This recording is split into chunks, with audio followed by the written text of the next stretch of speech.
आज हम न्यूट्रिशन के एक टॉपिक को देखेंगे। न्यूट्रिशन की स्टार्टिंग में हम सबको ये पता होता है कि न्यूट्रिएंट कहते किसे हैं। देखिए न्यूट्रिएंट क्या होता है। न्यूट्रिएंट एक ऐसा सब्सटेंस है जो हमारे ग्रोथ के लिए बहुत ज्यादा जरूरी है, हमारे मेंटेनेंस के लिए जरूरी है, हमारे शरीर के फंक्शंस के लिए जरूरी है, यहाँ तक कि जो हमारे शरीर में सेल होती हैं उनके लिए भी जरूरी है।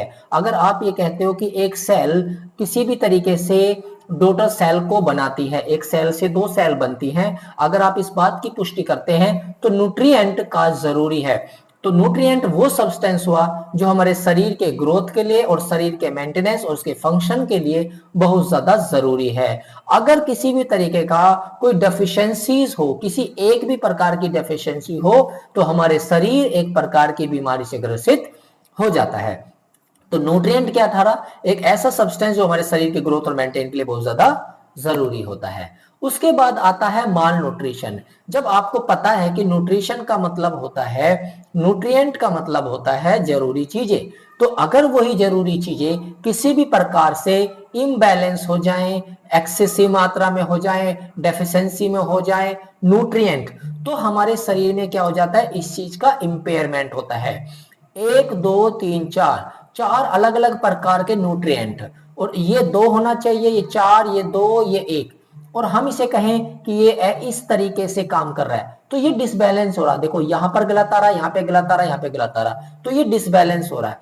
इसका मतलब ये इंपेयर्ड हो रहा है। तो माल न्यूट्रिशन क्या रहा कि अगर किसी प्रकार से न्यूट्रिएंट हमारे शरीर में कम हो जाए या ज्यादा या इम्बैलेंस हो जाए, तो उसकी वजह से जो हालत होनी हमारे शरीर में वो माल न्यूट्रिशन कहलाएगी। फिर दूसरी चीज आती है अंडर न्यूट्रिशन। जब हम किसी का वजन के अनुसार, उसकी वेज के अनुसार वजन कम देखते हैं, या उसकी हाइट को बदलते हुए देखते हैं, या उसके वेट को बदलते देखते हैं, हाइट वेट या उसकी एज में बदलाव देखते हैं, हमें समय के अनुसार उसके हाइट वेट में बदलाव होता है, तो ये हमारा अंडर न्यूट्रिशन कहलाता है। और तीसरा आता है अंडर वेट। जब हमें वेट में कमी हो जाती है तब हम इसे अंडरवेट कहते हैं। उसके बाद हमें जो जरूरी है समझना वो है role of a individual nutrient, यानी कि हर एक न्यूट्रिएंट का अपना काम होता है। अगर आप कार्बोहाइड्रेट की बात करें तो ये लास्ट में आपको एनर्जी ही प्रोवाइड करता है, एनर्जी प्रोवाइड करता है। अगर आप प्रोटीन लेते हैं तो सबको पता ही हमारे शरीर को बनाने में काम करता है, टिश्यू की ग्रोथ बनाने में काम करेगा और टिश्यू के रिपेयर करने में भी काम करेगा। तीसरा आता है फैट।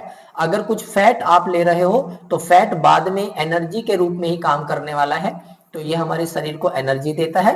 प्लस ये एक प्रकार का कैरियर हो जाता है कि विटामिन फैट सोल्युबल बन सके, एक ऐसा विटामिन और मिनरल्स जो हमारे मेटाबॉलिज्म प्रोसेस को रेगुलेट करता है और उसको कंट्रोल करता है। तो विटामिन्स और मिनरल्स का काम यहां पर देखने को मिला, regulation and control of metabolic process.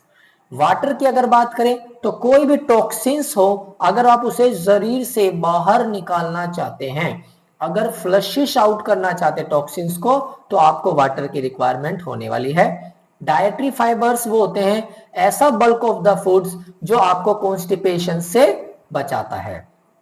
तो ऐसे बहुत सारे यहाँ पे टाइप्स देखने को मिल रहे हैं जो हर एक न्यूट्रिएंट है जिसकी होने ना होने से प्रभाव पड़ेगा।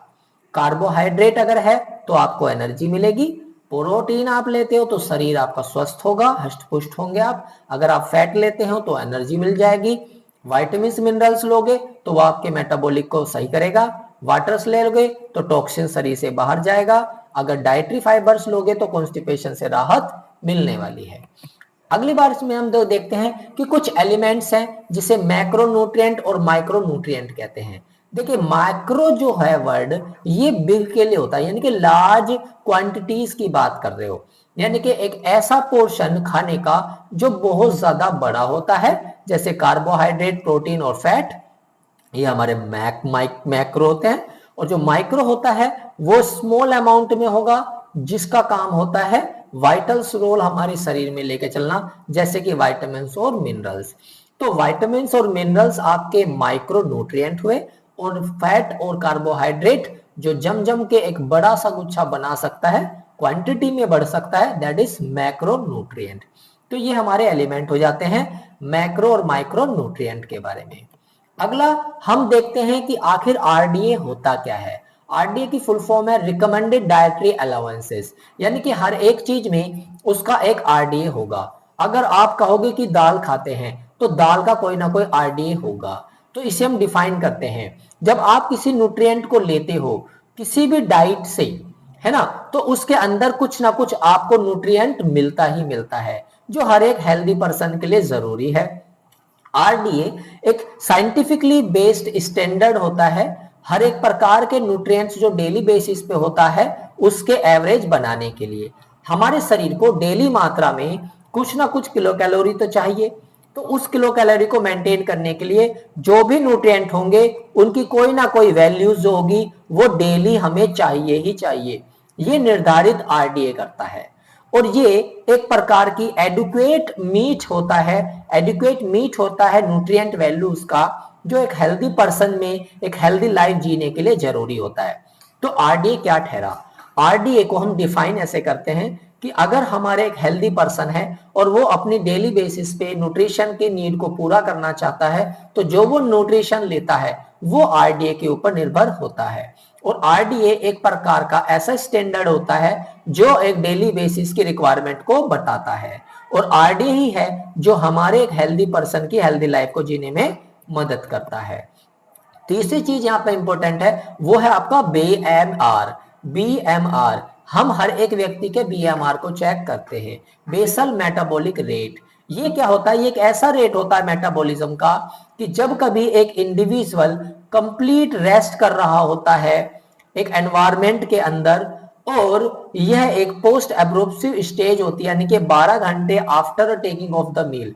एक ऐसा कंडीशन है मनुष्य के साथ जब वो व्यक्ति खाना खाने के बाद 12 घंटे हो चुके होते हैं और वो कंप्लीट रेस्ट कर रहा होता है, उस समय जो मेटाबॉलिक होता है उसे हम लोग बीएमआर कहते हैं। ये एक प्रकार का रेट होता है जिसके द्वारा हम शरीर के अंदर जो कैलोरी जो एनर्जीज होती है हम उसको प्राप्त कर लेते हैं।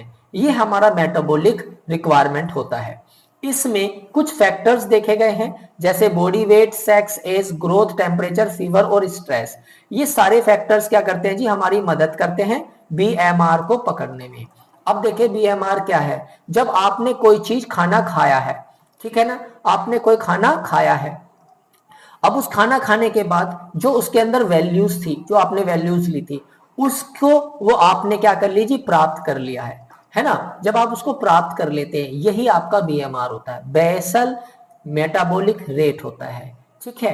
फिर इसके अंदर आता है बीएमआई, बॉडी मास इंडेक्स। आप कैसे शरीर को हष्ट पुष्ट कहेंगे? एक ऐसा रेशियो होता है जिसमें वेट हाइट के लिए बिल्कुल हमें क्या करना पड़ता है? चेक करना पड़ता है, जो निर्धारित करता है उस व्यक्ति के फैट के ऊपर। जब कभी भी आप इस चीज को देखते हैं तो आप ये पता करते हैं कि आप इसे पता करने के लिए हर एक का वजन किलोग्राम में नापते हैं, हर एक की हाइट मीटर्स में नापते हैं। जब आप किसी व्यक्ति के किलोग्राम में वेट नापते हैं और मीटर में हाइट नापते हैं तो इससे आपको पता चल जाता है कि दोनों का जो रेशियो है, वेट का और हाइट का जो रेशियो है, क्या वो बिल्कुल सही है। बीएमआई नहीं है कि आप एक ऐसा असेसमेंट यूज करें जो कि बच्चे की ग्रोथ के लिए हो, बिल्कुल नहीं है। और ना ही ये किसी भी प्रेग्नेंट लेडी या लैक्टेशन मदर के लिए है। ये एक हेल्दी पर्सन के लिए है, एक नॉर्मल तरीके का, जिसमें आप वेट और हेल्थ को साथ नापते हैं। तो ये जितना था ये स्टार्टिंग का न्यूट्रिएंट से संबंधित है जो हम सभी को पता होना है।